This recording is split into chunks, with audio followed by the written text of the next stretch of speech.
대구에서 사역할 때 함께 사역하던 목사님이 사무실에서 한밤중에 뭔가를 열심히 만들고 있었습니다.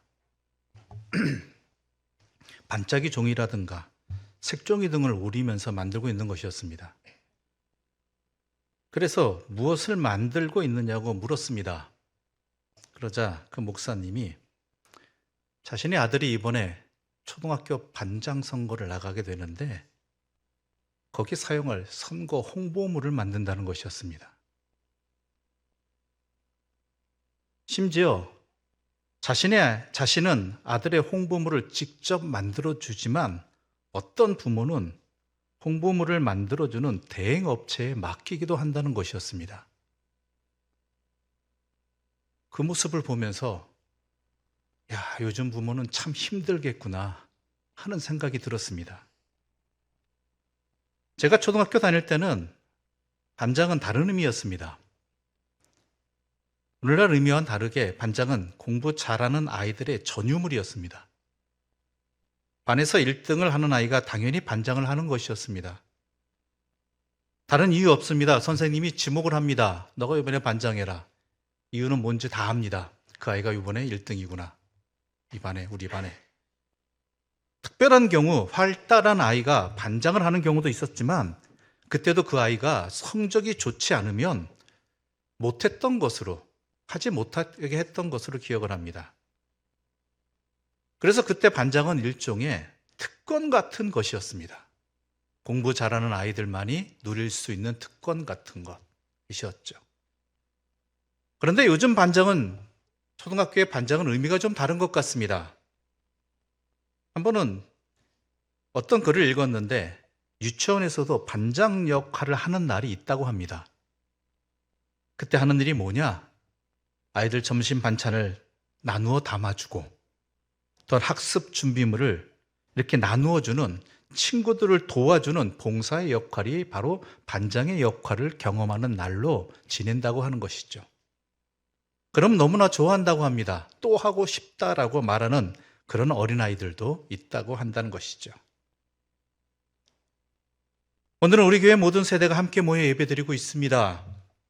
가정의 날을 맞이하여서 갈릴리 교회라는 공동체로 묶인 신앙의 가족들이 함께 모여 있습니다. 그런데 이 갈릴리 공동체의 매우 중요한 일을 앞에 두고 있습니다. 이를 놓고 우리 어린아이부터 어르신까지 모두 한 마음으로 기도해야 되는 그런 중요한 자리입니다. 특별히 우리 교회학교 자녀들에게 부탁하고 싶은 것은 이 중요한 일을 위해서 우리 갈릴리 신앙 가족들이 함께 좋은 신앙 공동체로 역할을 감당할 수 있도록 이 일을 위해서 기도해달라고 이 시간 부탁하고 있는 것입니다. 우리 교회는 일종의 반장 역할을 할 일꾼 선출을 기도하며 준비하는 가운데 있습니다. 그런데 우리 교회는 안 그렇겠지만 일부 교회에서는 이 직분을 마치 감투처럼 여기는 예전에 반장과 같은 개념으로 받아들이는 경우들이 있는 것 같습니다. 원래 직분자를 선출한 의미를 잃어버린 것입니다. 왜 자신들이 그 자리에 뽑혔는지, 또한 왜 이 사람을 뽑아야 되는지에 대한 본질을 잃어버린 것이지요. 그렇다면 초대교회에서는 어떤 이유 때문에 이 직분자들을 선출했는가를 오늘 본문을 통해서 살펴보고 다시 그 모습을 회복해야 될 간절한 필요성이 오늘 우리들에게 놓인 것입니다. 부활하신 예수님과 함께한 40일의 시간도 어느덧 지났습니다. 예수님은 감람산에서 모든 제자들이 지켜보는 가운데 승천하셨습니다. 예수님의 승천을 본 제자들은 마가의 다락방으로 다시 돌아왔습니다. 그런데 이것은 단순히 돌아온 것이 아니었습니다. 이제는 예수님 진짜 안 계신, 이 땅에 안 계신 현실을 살아가야 된다는 것입니다. 여전히 현실은 그들을 위협하고 있습니다. 그동안 부활하신 주님과 함께함으로 잊었거나 아니면 관심사가 아니었을 뿐입니다. 게다가 예수님께 집중하고 있었기에 보이지 않던 것들이 이제 서로에게 보이기 시작합니다. 이 다락방에 모인 제자들, 이미 분열과 상처, 배신, 그리고 서로 바닥난 인간성을 경험한 사이였습니다. 우리도 그것을 이미 알고 있습니다. 이제 주님이 안 계시니까, 주님이 가리워졌던 것들을 이제는 드러나게 되니까 그들의 예전의 모습들이, 했던 행동들이 보이는 것이죠. 예수께서 십자가를 지시기에 예루살렘으로 모여 입성하셨을 때 제자들 사이는 어떤 일이 있었습니까? 예수님은 고난의 십자가를 지러 오셨는데 제자들은 누가 더 크냐, 이것 가지고 싸우고 있었습니다. 그들의 가족까지 동원하고 있었습니다. 누가 주님의 오른편에 앉느냐, 왼편에 서 있느냐, 이것 가지고 싸우고 있었다라는 것이죠. 누가 그랬는지 다 압니다, 서로. 다른 사람은 다 그러할지라도 나는 주님을 부인하지 않겠고 버리지 않겠다고 해놓고 체포 당시 예수님을 버려두고 도망쳐버린 그 비겁한 자들을 지금 같이 한 공간에 있습니다. 누가 3번씩이나 주님을 모른다고 욕하면서 부인했는지, 또한 누가 자기의 겉옷까지 버려두고 도망을 했는지 다 알고 있습니다.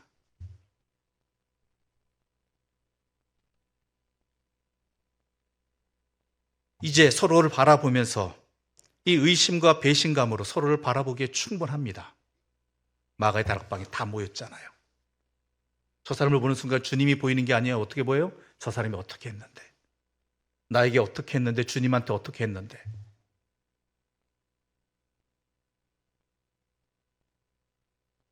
불편하죠.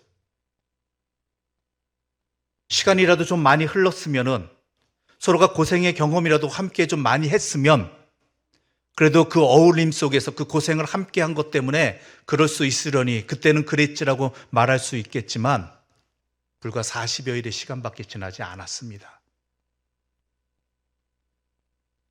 서로 여전히 불편했을 것입니다. 뭔가 한마디 말하면 너는 이라고 서로가 생각했을 것입니다. 그때 그들이 어떻게 이 문제를, 이 상황을 어떻게 극복했는지 아십니까? 오늘 본문 앞부분에 보게 되면 기도했다라고 되어 있습니다. 기도했다. 말도 안 되는 억울한 일들을 말한 것이 아닙니다. 유언비어를 선포한 것도 아닙니다. 다 보았고 들었고 다 알고 있는 사실입니다. 그런 가운데 서로를 바라보는 이 불편한 자리를 극복하기 위해서 그들은 간절히 한 마음으로 기도했습니다. 바로 그것이 오늘 우리들에게 필요한 모습입니다.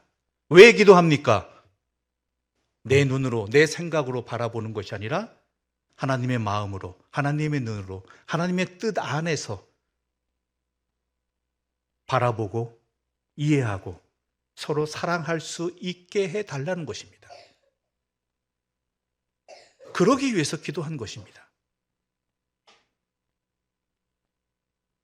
그것이 지금 자신들이 해야 할 일임을 분명히 알았다라는 것입니다. 누가 옳고 그름을, 누가 무겁고 가벼움을 말하는 것이 아니라 지금 해야 할 일은 하나님께 기도함을 통해서 하나님의 뜻 안에서, 하나님의 사랑 안에서 서로를 이해하고 바라보고 품는 것들, 그것이 중요함을 분명히 알았기 때문에 그들은 기도한 것입니다. 그리고 난 다음에 베드로는 마가의 다락방에 모인 120명에게 제안을 하죠. 가룟 유다로 인해 공석인 사도직을 채우자는 것이었습니다. 그래야 그곳에 모인 사람들은 2사람을 추천하게 됩니다. 바로 요셉과 마띠아, 이 2사람입니다. 그런데 우리가 여기서 눈여겨봐야 할 것은 이 2사람, 요셉과 마띠아를 내세운 조건입니다. 21절 말씀 우리 함께 읽어보겠습니다. 21절입니다. 이러므로 우리 요한의 세례로부터 우리 가운데서 올려져 가신 날까지 주 예수께서 우리 가운데 출입하실 때 22절도 읽겠습니다. 항상 우리와 함께 다니던 사람 중에 하나를 세워 우리와 더불어 예수께서 부활하심을 증언할 사람이 되게 하리라 하거늘. 첫 번째 조건이 이겁니다. 예수님의 공생의 처음부터 지금까지 함께 한 사람들이어야 한다는 것입니다. 어떻게 들리십니까? 이 조건이. 이것은 시간의 조건이기도 합니다. 처음부터 우리와 함께한, 예수님과 함께한 사람이어야 한다. 맞는 시간의 조건이지요. 그런데 더 중요한 것은요, 단순히 시간의 의미가 아닙니다. 이것은 예수님의 가르침을 배우고 예수님의 그 가르침을 잊고자 하는, 이어가고자 하는 사람들이어야 한다라는 것입니다.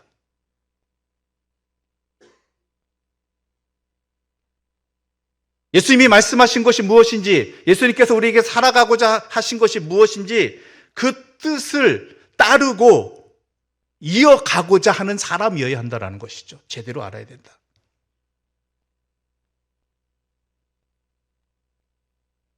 오늘 우리들에게는 갈릴리 교회라는 특수한 우리의 신앙의 공동체가 있습니다. 물론 세상의 여러 교회 중에 한 교회겠지만 갈릴리 교회는 여러분이 잘 아시는 대로 분명한 특징을 가지고 있고 갈릴리 정신을 갖고 있습니다. 갈릴리 신학을 갖고 있죠. 그것은 우리가 처음부터 시작을 그렇게 하기로 하였고 지금까지 해왔고 앞으로도 해나가야 될 그러한 중심입니다. 그렇다면 그 신학의, 그 정신에 함께 하고자 하는 사람들, 그 정신을 이어주고자 하는 사람들이 어찌 보면 우리가 기도하면서 주님의 뜻을 따라 선출해야 될 중요한 사람들의 조건이어야 한다는 것이죠. 단순히 예전부터 갈릴리 교회를 얼마나 오래 다녔냐 아닙니다. 아무리 오래 다녔어도 그 신앙을 잊지 못한다면, 그 신앙을 실천하지 못한다라면 그것은 일꾼이 아니라는 것입니다. 특히 예수님의 정신을 잊는다고 하는 것은 초대교회 공동체는 어떻게 이해했느냐?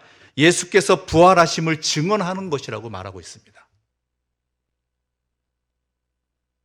예수께서 부활하심을 증언한다는 것은 단순히 예수님께 일어난 역사적 사건의 증인이 된다는 이것을 넘어서는 것입니다. 삶이 달라졌다는 것입니다. 내가 부활의 생명을 살아간다는 것입니다. 부활의 생명과 대비되는 것이 무엇입니까? 죽음입니다. 이 땅에서 썩어질 것들입니다.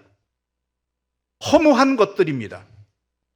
그것을 목적으로 삼는 삶이 아니라 영원한 생명의 삶, 예수님께서 우리에게 허락하신 부활의 삶을 살아가는 것, 내가 이 땅에서 얼마나 많이 살아가느냐, 많이 가졌느냐, 얼마나 누리느냐, 그런 것들이 목적이 아니라 영원한 생명의 삶, 부활의 삶을 목적으로 하는 삶을 살아간다라는 것,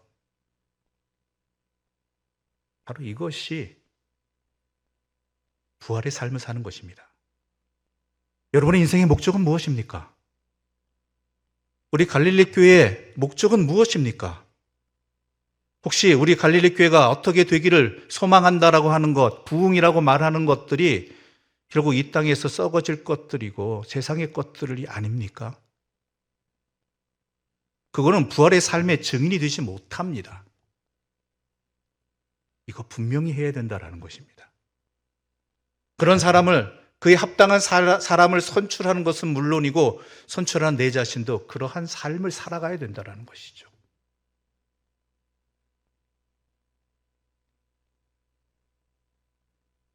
이 세상에서 허무한 것들, 사라질 것들을 목적으로 삼는 삶이 아니라, 하나님 아닌 세상을 바라보는 삶이 아니라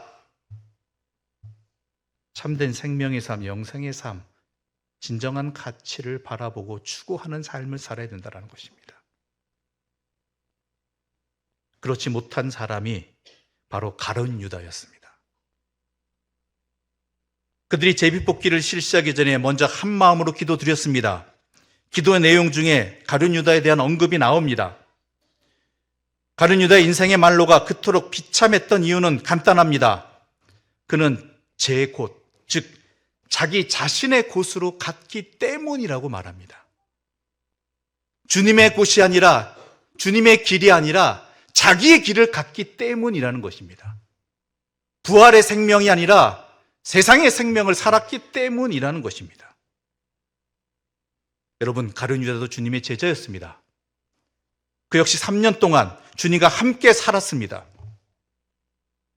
그런데 유다는 어떤 대가를 치룰지라도 반드시 가야 할 곳, 가야 할 길을 간 것이 아니라 자기가 가고 싶은 욕망의 길로만 행했습니다. 그래서 그는 저주받은 인간의 대명사가 되어버리고 말았죠. 나머지 제자들은 가룟 유다처럼 욕망을 따라 자기의 곳으로 자기의 생각의 삶을 살지 않았습니다. 그들도 한때는 세상의 욕망에 사로잡혀 살았습니다. 그러나 주님과 함께한 시간들과 가르침, 그리고 예수님의 부활을 통해서 그들의 인생의 참된 목적이 무엇인지를 분명히 알게 되었고 살아가고자 했습니다. 그리고 그들은 부활의 증인으로서 그 삶의 자체는요, 인류 역사를 새롭게 하는 초대교회로 세워지게 된 것입니다. 교회는 그렇게 세워진 것입니다. 세상이 감당 못할 공동체입니다. 세상의 가치로 세워져가는 공동체가 아니기 때문입니다. 우리가 하나님을 믿는다고 하면서 현재에만, 현실의 문제에만 집착하며 살아간다고 한다면, 물론 현실은 어렵습니다. 우리 갈릴교회도 어렵습니다. 그러나 그것에만 치우쳐만 살아간다고 한다면 우리 또한 가룟 유다의 전철을 밟을 수밖에 없다라는 것입니다.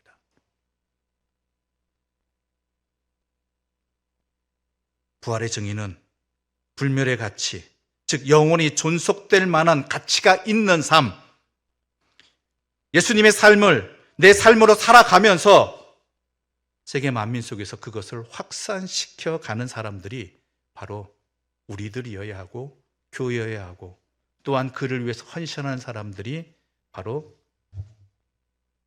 주님의 제자들이어야 한다는 것입니다. 그러므로 우리가 기도하면서 세워야 할 사람들은 누구입니까? 주님의 공동체에 대한 분명한 정체성을 가지고 자신의 생각이나 세상적인 욕망이 아니라 힘들고 어렵더라도 부활의 삶을 살아가 갈릴리 교회를 진정한 하나님의 공동체로 세워가는 증인들을 세워야 한다는 것입니다. 이것을 위해서 우리는 간절히 기도해야 되는 것입니다. 그렇다면 이렇게 세워진 사람들과 함께 우리가 해야 할 일은 무엇인가? 초대교회는 그래서 무엇을 하고자 했는가? 이게 교회의 본질이죠. 24절부터 26절의 말씀 우리 함께 읽어보겠습니다. 24절부터 26절입니다. 그들이 기도하여 이르되 무사람의 마음을 아시는 주여, 이 두 사람 중에 누가 주님께 택하신 바 되어 봉사와 및 사도의 직무를 대신할 자인지를 보이시옵소서. 유다는 이 직무를 버리고 제 곳으로 갔나이다 하고 제비 뽑아 마띠아를 얻으니 그가 11 사도의 수에 들어가니라. 아멘. 이들이 해야 할 일, 사도들이 해야 될 일이 무엇냐? 봉사와 사도의 직무를 말하고 있습니다. 이 직무라는 이 단어, 헬라어 원문의 뜻은요, 장소를 의미합니다. 곳. 일도 의미하지만 어느 곳이라는 의미다. 어느 장소. 즉 가룟 유다는 자기의 곳으로 갔습니다. 그러나 하나님의 사람은 자기 생각과 자기의 욕망에 사로잡힌 자기의 곳이 아니라 그것을 벗어나서 주님의 제자로서 있어야 할 곳, 그곳에 가고 그곳에 서 있고 그곳에서 살아가는 사람들이어야 한다는 것입니다. 사도들의 직무, 즉 사도들의 장소는 어디입니까? 주님이 계신 곳입니다. 내가 어디로 가야 하는가는 주님이 지금 어디에 계신가를 찾아야 되는 것이고 바로 그곳으로 가는 것입니다. 간다는 것은 산다는 것입니다. 주님이 마음에 있는 곳에 나의 마음도 있어야 되고, 주님이 있는 곳, 내가 있는 곳에 주님이 계신가를 항상 분별해야 된다는 것입니다. 내가 말하고 있는 것이, 내가 행동하는 것이, 내가 있는 이곳이 주님이 계신 곳이고 주님의 마음이 있는 곳인가를 항상 분별하는 게 주님이 제자들의 역할, 사도들의 역할이고 우리 그리스도인의 역할입니다. 그게 부활의 삶입니다. 나를 위한 삶이 아니라 예수님을 위한 삶을 사는 것입니다. 내 자신을 온전히 드리는 것이 바로 사도의 직무인 것이죠. 그런 사람이, 또한 그런 사람이 되기를 우리는 간절히 소망해야 되는 것입니다. 또한 뭐라고 되어 있습니까? 25절 보게 되면 봉사의 자리에 있어야 된다는 것입니다. 우리 갈릴교회의 특별한 것이 아닙니다. 이것은 교회가 해야 될 당연한 가장 먼저의 직분입니다. 역할입니다. 봉사는 자기 자신을 위해서 하는 것 아닙니다. 내가 무엇을 얻기 위해서도 아닙니다. 왜냐하면 봉사는 본질적으로 타인을 위한 행위이기 때문입니다. 그러므로 봉사는 대가도 바라지 않아야 합니다. 그래야지 봉사입니다. 심지어 상대방이 봉사를 받을 만한 자격이 없다 하더라도 포기하지 않고 섬기는 것이 바로 진정한 봉사입니다. 봉사의 다른 표현은 상을 차린다는 의미입니다. 밥상을 차린다는 것이죠. 부활하신 주님께서 갈릴리로 가셨습니다. 그곳에서 제자들을 만나셨죠. 그리고 그들에게 상을 차려주셨습니다. 그런데 그 제자들은 어떤 제자들이었어요? 주님이 잡히시고 십자가에 달리실 때 모두 도망하고 모른다라고 부인한 제자들이었습니다. 감히 주님의 밥상을 받을 만한 자격이 없는 사람들이었습니다. 그런데 우리 주님은 그곳으로 찾아가셨고 밥상을 차려주셨습니다. 이게 봉사입니다. 그리스도인의 봉사입니다. 세상은 자격 여부를 따집니다. 그리고 그 자격 여부가 자기의 기준에 못 미치면 포기해버립니다. 그랬으면 우리 모두는 주님의 사람이 되지 못했습니다. 그런데 우리 주님은 그 갈릴리까지 찾아오셨고 그 배신한 제자들을 향하여 변함없는 사랑으로 상을 차려주셨습니다. 이게 봉사입니다. 그러니 이러한 은혜를 입은 제자들이 자신이 그 자격 없음에도 불구하고 이 상을 받은 제자들이 세상에 나아가서 봉사의 삶을, 직무를 감당하고 봉사의 장소로 나아간 건 당연한 것 아니겠습니까? 주님이 그러셨는데요. 내가 그 은혜를 입은 사람들인데요. 여러분들이 그 은혜를 입은 사람들입니다. 여러분들을 주님이 찾아오셨습니다. 여러분들이 자격이 있어서 아니에요. 여러분들이 주님의 상을 받을 만한, 밥상을 받을 만한 어떠한 흠이 없어서요? 아니죠. 그렇다면 그 은혜를 입었다라면 우리가 해야 할 일이 무엇인지는 분명하지 않습니까? 우리가 진짜 해야 될 일이 무엇인지. 그것은 또한 나를 위한 일입니다. 이 세상은요, 누군가가 내 자신을 위해서 뭔가를 채워주기를 갈망하는 세상입니다. 그런데 그것은요, 끝이 없어요. 밑빠진 독에 물 붓기입니다. 그것으로 극복하기 위해서는, 뭔가 충만한 삶을 살기 위해서는요, 내 자신이 먼저 누군가를 위해서 무언가를 행하는 사람이 되어야 합니다. 우리 요즘에 그런 분들 많이 봅니다. 그런데 그런 분들은 우리가 보기에는 참 힘들고 어렵고 자기 앞가림도 못하는 것 같은데 그분들은 뭐라고 얘기합니까? 난 행복하다예요. 난 행복하다. 부족함 없다.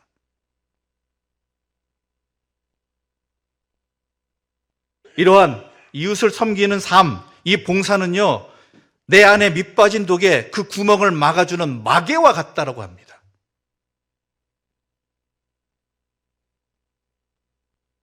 그리고 봉사하는 사람은 아무리 퍼주어도 생명과 사랑이 고갈되기는커녕 계속 솟아나게 됩니다. 왜요? 주님이 계속 채워주시기 때문입니다. 다른 마음을 품지 말아야 되는 것이죠.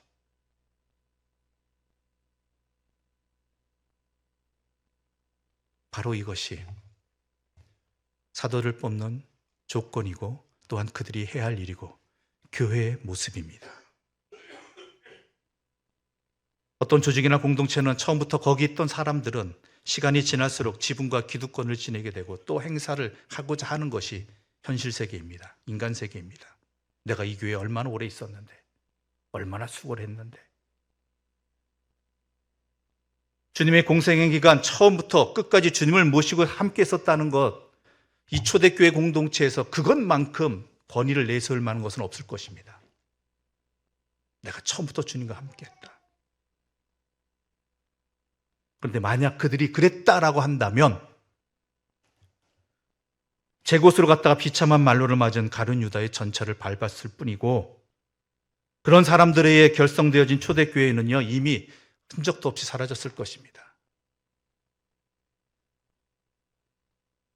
그런데 이렇게 시작된 초대교회가 오늘날까지 이어지고 우리에게도 함께하고 또한 앞으로도 이어질 것이 분명한 것은 바로 처음부터 주님과 함께했던 그들이 가야 할 곳을 가고 또한 그 주님의 뜻을 잇고자 하는, 따르고자 하는, 전하고자 하는 그러한 마음으로 주님 계신 곳에 나아가고 주님의 뜻으로 시작하고 주님의 뜻을 분별하고 더 나아가 봉사의 곳으로 향한 진정한 그리스도인들이 있었기 때문입니다.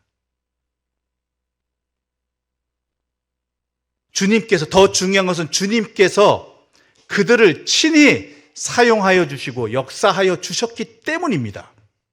주님은 그런 사람들을 쓰십니다. 그런 교회를 쓰십니다. 그런 가정을 쓰십니다. 또한 그것이 바로 부활하신 주님을 증거하는 가장 확실한 삶이 되는 것입니다. 여러분, 모두 함께 기도하십시오. 오늘 주신 말씀을 생각하시면서 기도하십시오. 그리고 주님의 뜻 안에서 내 자신을 바라보고 서로를 바라보고 이 갈릴리 신앙 공동체를 바라봄을 통해 우리에게 주신 이 소중한 기회들을 헛되이 인간의 인들로 만들지 마시고 시험 드는 일들로 만들지 마시고 이러한 분명한 사명감과 정체성을 가지고 함께 나아갈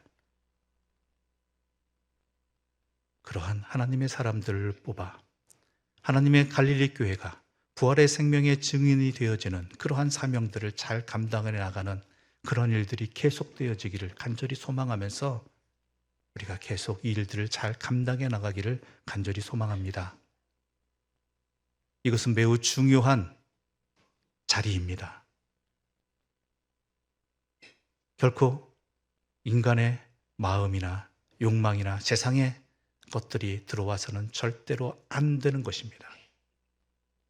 그러지 않을 수 있도록 서로가 조심하고 기도하면서 이 일들을 잘 감당해 나가고 우리가 또한 부활의 삶의 공동체로서 그 모든 일들을 더욱더 잘 감당해 나가는 은혜 가운데 있기를 간절히 소망하며 이 말씀을 함께 나누었습니다. 기도드리겠습니다.